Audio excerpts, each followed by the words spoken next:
Good morning, good afternoon, good evening, wherever you are watching this out there on the World Wide Web. This is Jeremy Geelan for SYS-CON TV here at Cloud Expo, Silicon Valley, 9th Cloud Expo. I have with me Bill Cox, Director of Cloud Strategy for the Intel Software Services Group. Billy, welcome aboard, sir. Jeremy, good to be here. 9th Cloud Expo. We think we've been in it forever, but Intel's been in everything forever, and you're kind of cloud leaders like you're a leader in every other way. So how shall we share with the zillions of people watching what Intel's up to at the moment, Billy? You lead off. So it's been really interesting. I mean, Intel obviously participates in people's clouds because they build their clouds using Intel gear, right? And we're in the middle of those. But what they probably don't know is that we've helped optimize data center designs. We've looked at thermal patterns in data centers to say, maybe you'd like to run these more efficiently.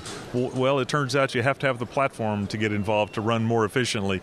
And maybe you'd like to have some security aspects built into the cloud. Well, guess what? It takes the security capabilities of the platform to actually go make that happen. So not only are we in the cloud, we're also making it more efficient, and we're actually making it more secure as well. I think you say that maybe people they're not aware of it, but as soon as you say it, there's that sort of duh moment, isn't there?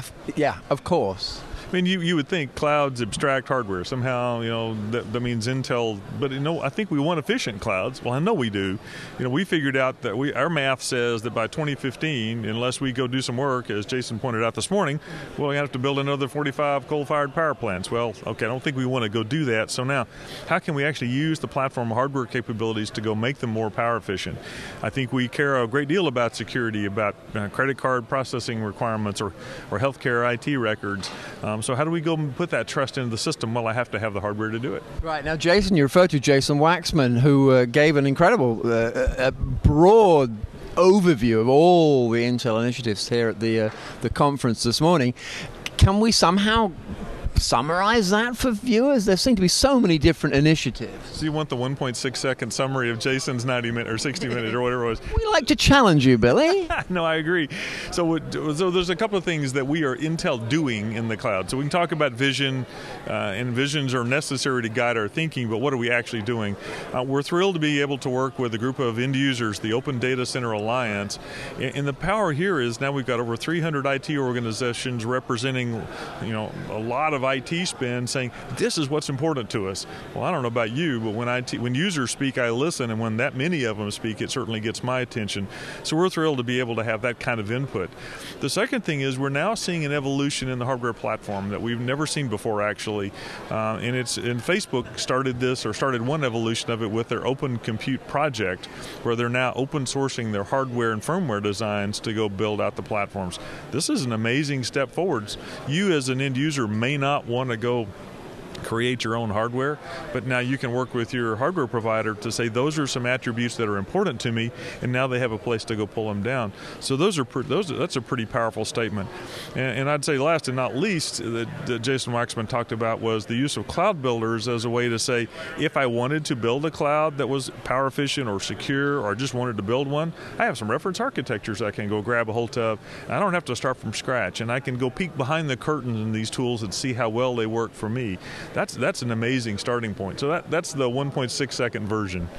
Why is it so important to Intel that everything's open, Billy? So open means innovation in many ways. So when you can open things up, we get to see the power of the world show up and innovate. So OpenStack would be an example of where we're seeing a rallying cry around, we need some way to orchestrate and implement clouds. Let's get together and join up together and work on it. So we see an amazing collection of people in the case of OpenStack, but we've seen that also in the case of Zen and KVM. The innovate Linux, good grief, the innovation there is quite huge. So open in our model says that means we have a lot of people bringing good ideas and capabilities to the table. So that is the key to it, and I think that's a connection that it would be very good if that was one of the major takeaways from this little time we've been able to spend together. Going forward, where Intel you had that vision all the way through to 2015. can you really second guess what's going on till 2015 when things are happening so fast? So second guess in an era of hyper-evolution, right? Yeah. So part of it, the answer is yes, because some things in IT take time to happen. They don't happen overnight. The technology behind the scenes, hyper-evolution, completely unpredictable. Hadoop's been around how many years? Yeah. Not very many years, right? So wow, how can we predict what's going to be 5 years from now? On the other hand, we can say that those three metrics we talked about, federated, automated, and cloud aware, those are going to need to be there in time, and they're going to, and no matter what the technology does, those are still going to be there.